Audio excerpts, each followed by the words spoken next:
Welcome back. In this lesson, we will learn about using more arithmetic in our queries and take a closer look at aliasing with as. We can perform basic arithmetic with symbols like plus, minus, multiply, and divide. Using parentheses with arithmetic indicates to the processor when the calculation needs to execute.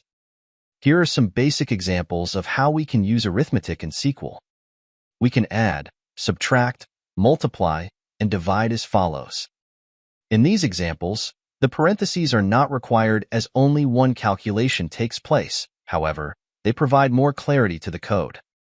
But the division gives a result of 1. Why is that? Similar to other programming languages, SQL assumes that we want to get an integer back if we divide an integer by an integer.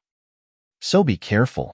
When dividing, we can add decimal places to our numbers if we want more precision. For example, select 4.0 divided by 3.0 gives us the result we would expect, 1.3 repeating. What's the difference between using aggregate functions and arithmetic? The key difference is that aggregate functions, like sum, perform their operations on the fields vertically while arithmetic adds up the records horizontally. Before we move on, let's run through an arithmetic example using our database. Here we have selected the gross, how much the movie made, minus the budget, how much the movie cost, from our films table. The result is the amount of profit. Notice that the query's result doesn't give us a defined field name.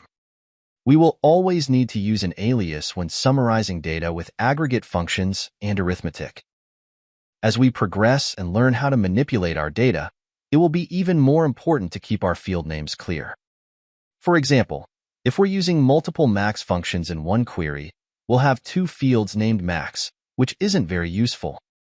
This is a situation when it's especially important to alias like we do here. Let's explore how using an alias fits into the SQL execution order. Here is a reminder of the order of execution we know so far. SQL will process the from statement first, followed by the where clause, then the select statement, and finally, limit. When adding an alias for a field name in the select clause, we might assume we could use it later in our query with the where clause. Unfortunately, that is not possible. As we can see by the order of execution, the query would not have created the alias yet, and our code would generate an error.